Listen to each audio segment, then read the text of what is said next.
Muy buenos días al público participante, presidente del Congreso Panameño de Derecho Procesal, doctor Enrique Navarrete, miembros de la mesa principal que me acompañan.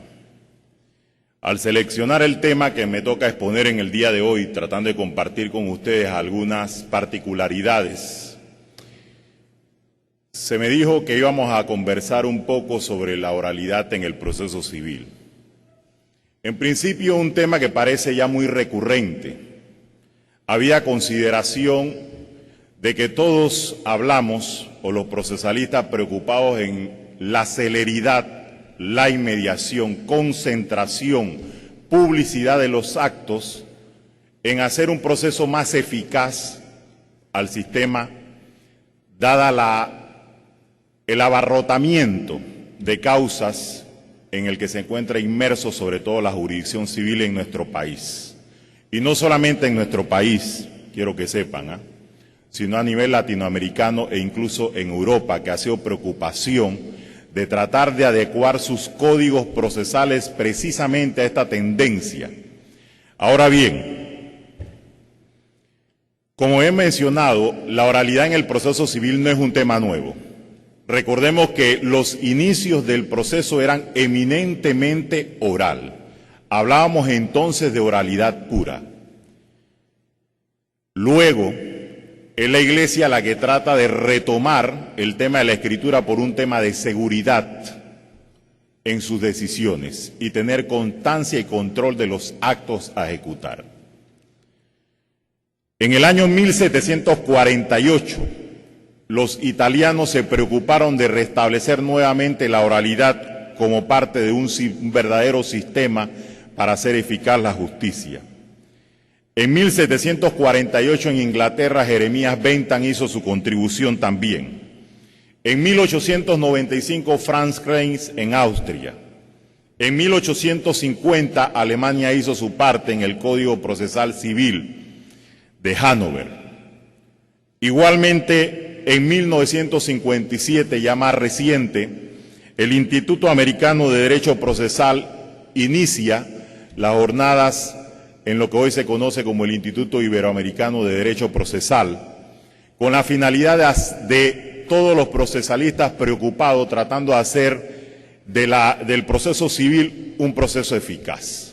¿Por qué hablar tanto de la oralidad, siendo que la oralidad implícitamente en los procesos civiles solamente se concreta a las pruebas, como decía el profesor Peirano, que decía que la suerte de la oralidad solamente actuaba en las pruebas?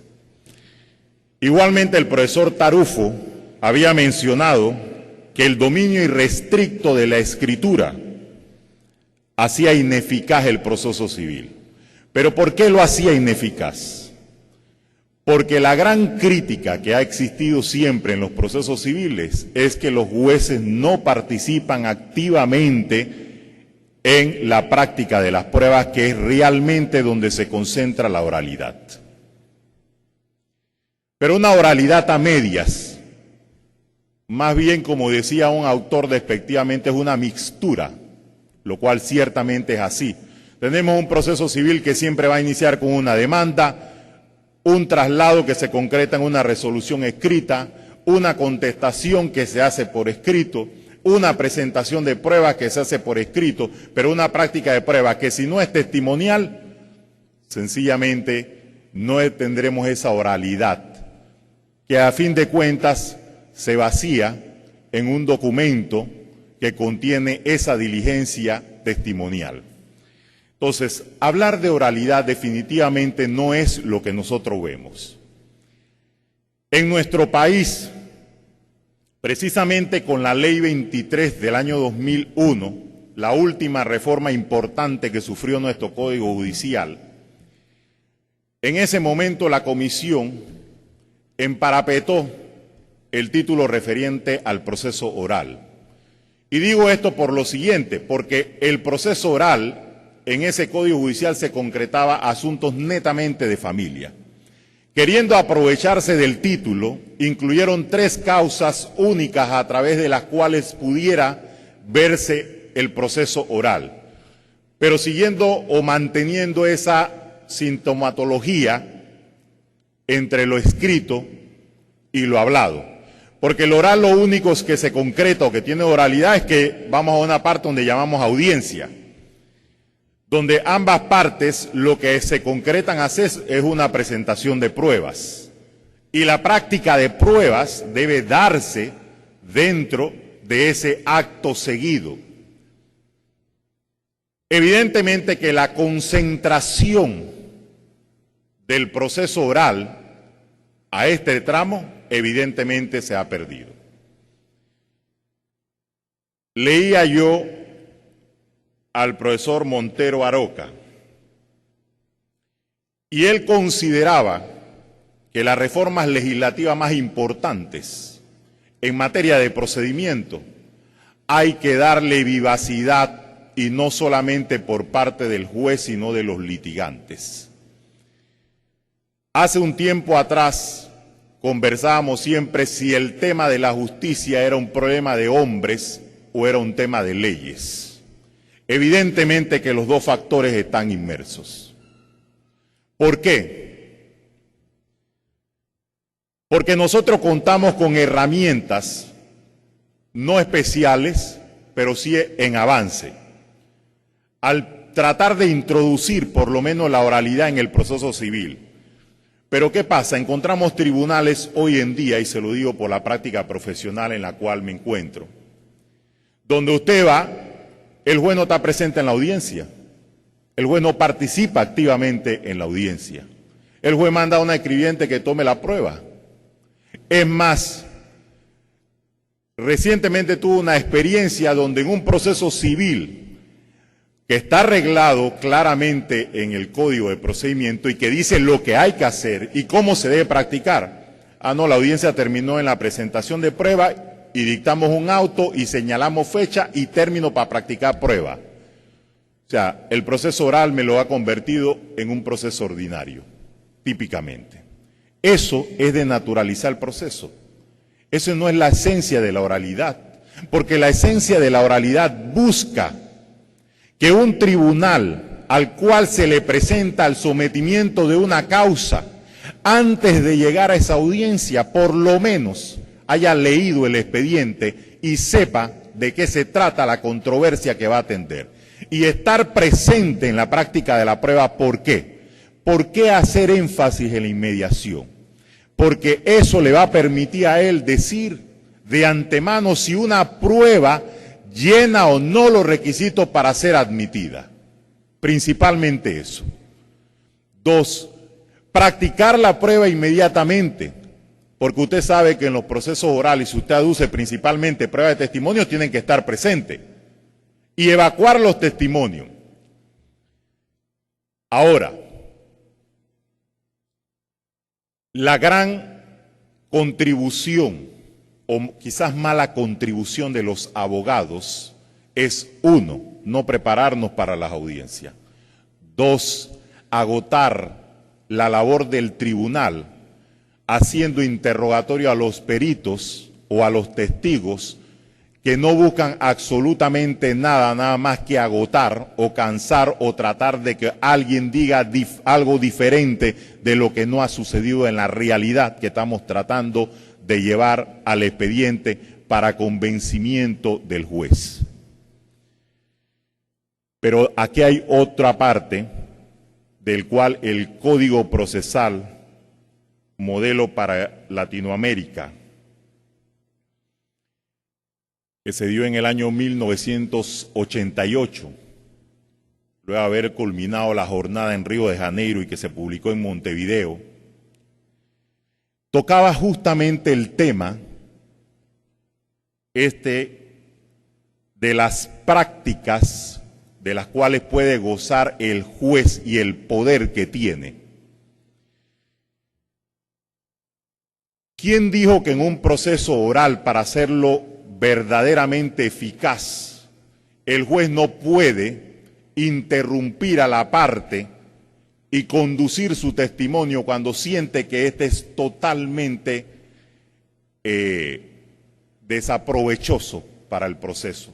Máxime que imaginémonos un sistema implantado de oralidad completamente. Ustedes se imaginan cómo es la propuesta que tiene el Código Procesal o la reforma, el proyecto que se presentó el magistrado Harley Mitchell en el año 2009, donde hace desaparecer estos procesos para convertirlo en verdaderos juicios verbales.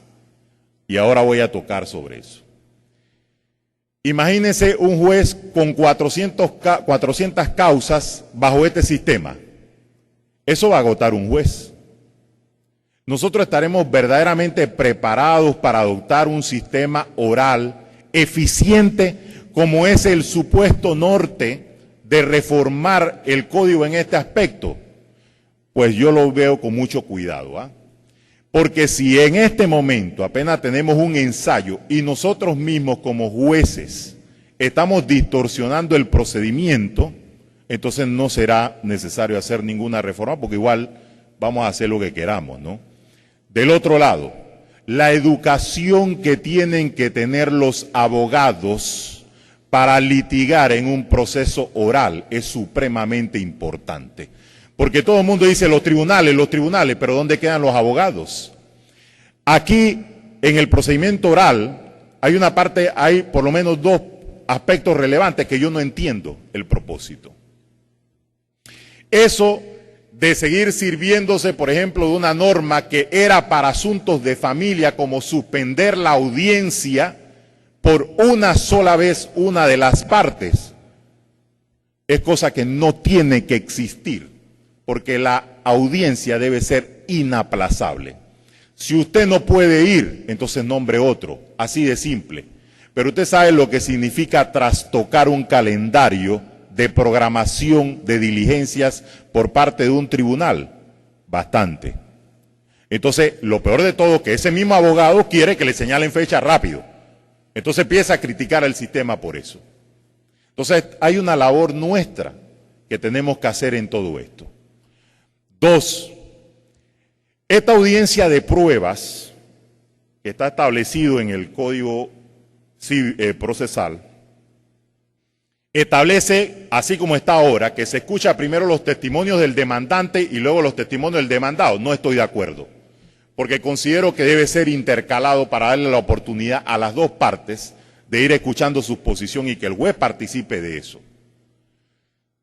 Tres, un aspecto innecesario. Llegamos a alegatos, alegaciones sucintas, y el código, a pesar de eso, de que alegaron las partes, contempla que 3 días, dentro de los 3 días siguientes, usted puede presentar un resumen de alegato. Innecesario, porque los abogados no hacen eso, ¿ah? Los abogados lo que quieren es hacer un nuevo alegato perfeccionando lo mal que hablaron ese día en la audiencia. Y ese no es el sentido. Eso hay que eliminarlo, a mi juicio, y hacer un verdadero sistema oral. Fíjese, en los procesos orales, luego de la práctica que me ha asistido, luego de haber compartido dentro del sistema como juzgador,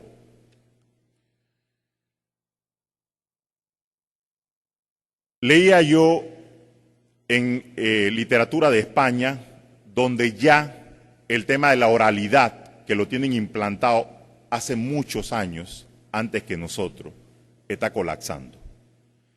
Argentina, criticado ampliamente exactamente por lo mismo.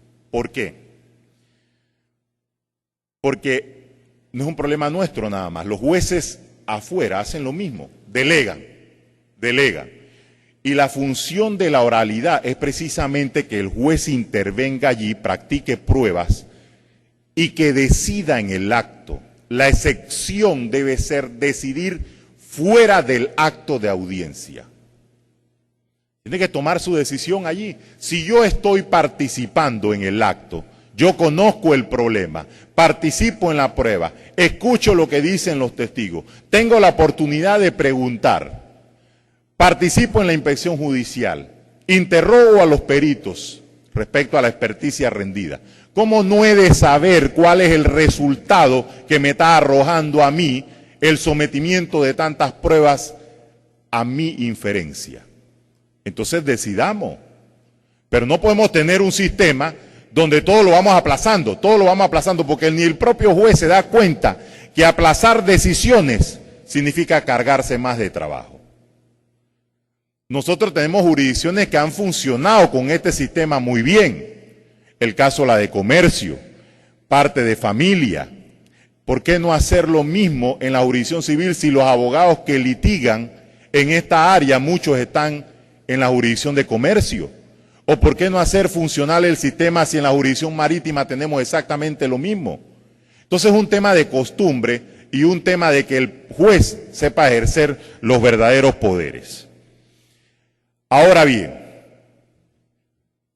si nosotros pensamos hacer un cambio o una reforma al procedimiento oral, ciñéndonos exactamente a los mismos parámetros, no hemos hecho absolutamente nada. ¿Y por qué? Porque nosotros no podemos estar haciendo reformas si esta reforma no viene agarrada de un presupuesto.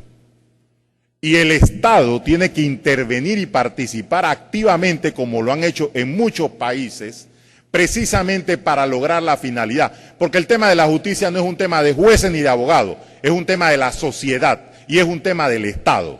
Y la gran preocupación de todo el mundo es mora judicial. Pero sí, ¿qué hace el Estado por la mora judicial? Absolutamente nada. Con un presupuesto pírrico que no alcanza absolutamente para nada. Con unas instalaciones anacrónicas que la gente se enferma. Los jueces no tienen motivación.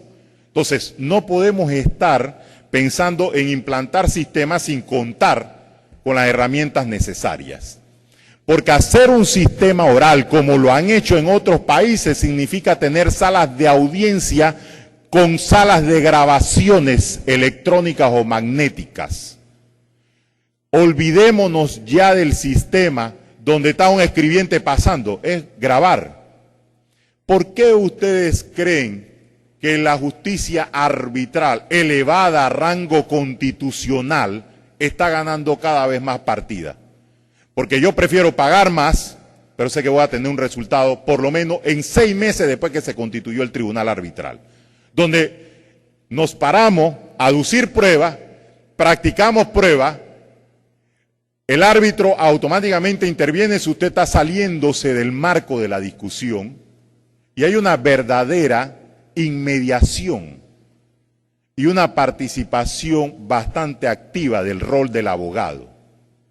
Entonces, si eso funciona ya, ¿por qué no lo traemos acá? Si nosotros somos los llamados por ley a ejercer el derecho de justicia, no que lo privativo tenga una supremacía sobre el poder público. Y aquí funciona al revés. Si nosotros queremos implantar un sistema oral, nosotros tenemos que pensar en aspectos como concentración en la sustanciación del pleito. Y se habla mucho de una audiencia preliminar. Audiencia preliminar que tiene una función vital. 1. Si es posible, esa audiencia preliminar debe servir de avenimiento.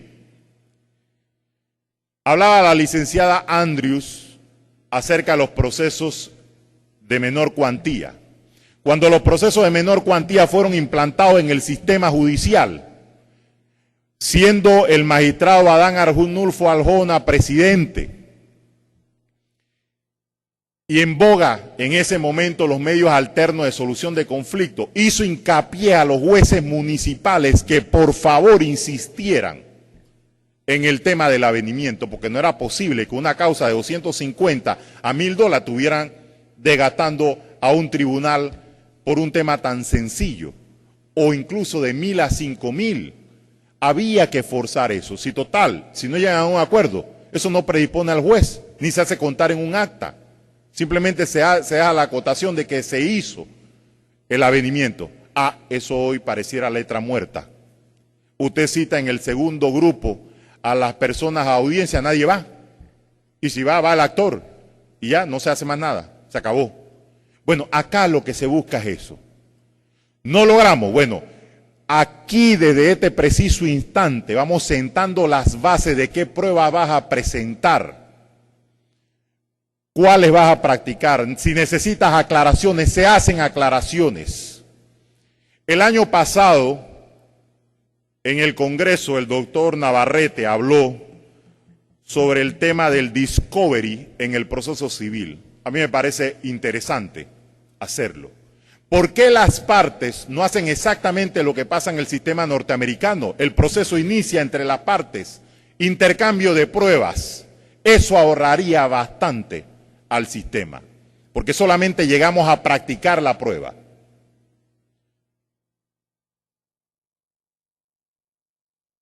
Si nosotros vamos a implantar un sistema oral, tiene que haber plena vigencia del principio de inmediación. Fíjese una experiencia en Argentina. Se estableció que si el juez no estaba presente, la audiencia era nula. Bueno, los jueces no estaban presentes y hacían lo que le da la gana y total terminaron retirando esa propuesta en una reforma posterior. O sea, ese no es un problema nada más aquí. Parece ser un problema de todo. Claro, quizás el juez se agota, pero eso era uno de los papeles importantes que uno tiene que tomar lectura de cuál es el rol y el papel del juez. Pero antes de eso, ¿cuál es el perfil de juez que quiere un sistema? Porque este no es un tema de numerito, ni de puntaje, ni de tener más maestría. Este es un tema donde tú tienes que tener un compromiso hacia tu trabajo. Y en 8 horas laborables, se lo digo por experiencia, no se saca trabajo. Porque usted tiene muchas cosas que atender. Usted trabaja más después de las 5 que antes de esa hora. Por la calidad de trabajo que usted desempeña. La labor del juez exige demasiado. Demasiadas causas para un solo juez. Pocos tribunales para una población creciente. Nosotros vivimos desproporcionado. Si nosotros vamos, concentración, si nosotros vamos al tema de hacer eficaz la oralidad, nosotros no podemos estar pensando en realizar o hacer el contenido de toda el acta y el testimonio, para eso estaría la grabación. Fíjese, en Colombia, en el año 2010, se perfeccionó este tema de la oralidad y se implementó. Ahí solamente el acta acota las pruebas que usted presentó, las partes que estuvieron presentes y algún resumen de lo que haya sucedido en ese acto de audiencia. Las grabaciones están a disposición de las partes si quieren solicitar copias, porque eso es de conservación del tribunal. E inclusive pueden pedir anotaciones o aclaraciones respecto a puntos que no han quedado claros en esa acta. ¿Por qué nosotros tenemos que estar copiando aquí? Usted sabe lo desgastante que es eso. Es más rápido dejar que hablen y que el interrogatorio sea fluido o que sea por tiempo, como pasa en los tribunales arbitrales de la ICC. Usted tiene 9 horas para interrogar o para practicar sus pruebas y usted en 9 horas tiene que ver cómo administra su tiempo. Para preguntarle a su perito, para preguntarle a los testigos, para repreguntarle a los testigos de la otra parte. Ah, no, aquí esto es un relajo. Aquí el abogado quiere estar tachando, que por cierto no saben ni tachar también. Quieren estar interrumpiendo constantemente la diligencia. Y usted se imagina donde un juez no participa. Ah, hay que imprimir el documento para llevárselo al juez, esperar media hora para que decida si sí o si no, porque él no está en la audiencia. Eso no es un sistema oral. Esto es un sistema contaminado de un vicio que carece de inmediación. Y así no puede funcionar el sistema. Fíjese, yo quiero mencionar lo siguiente. Ya se prendió la luz roja, ¿verdad? La advertencia, sí, ya se prendió. Ok. Hay un autor que mencionaba, de nombre Fusito, decía lo siguiente: las audiencias preliminares no modifican la realidad de la demora judicial. El papeleo debe ser reducido al mínimo. Deben desaparecer muchas figuras formales intermedias.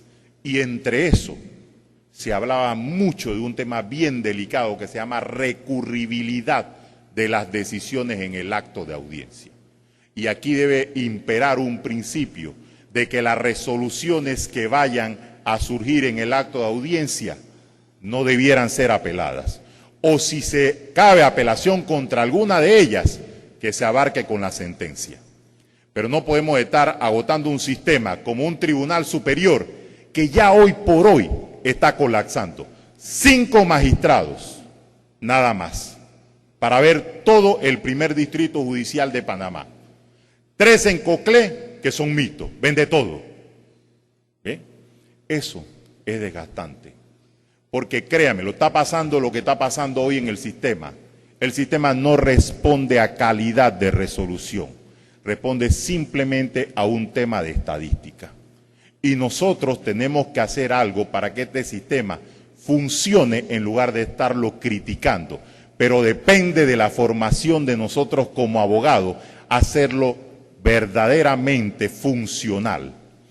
No podemos estar pensando en una reforma que contemple exactamente la mitad de un procedimiento escrito, porque sería completamente infuncional. Ya para terminar,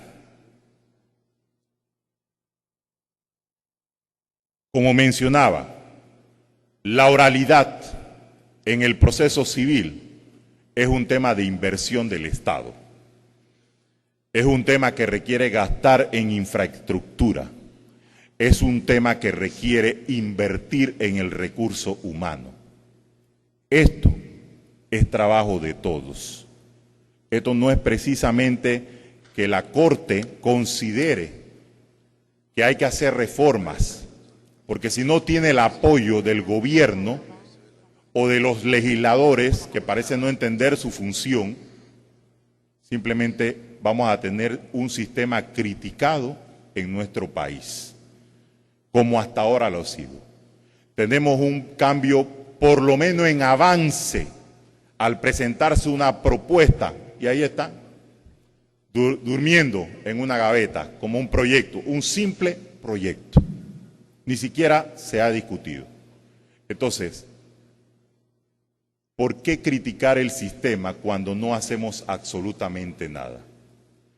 ¿Qué tenemos que hacer para lograr que la justicia sea eficaz? Porque así como está creada en este momento, créamelo, que el sistema se está agotando y los jueces no van a funcionar de esa manera, porque ya las causas superan su capacidad humana. Mil gracias.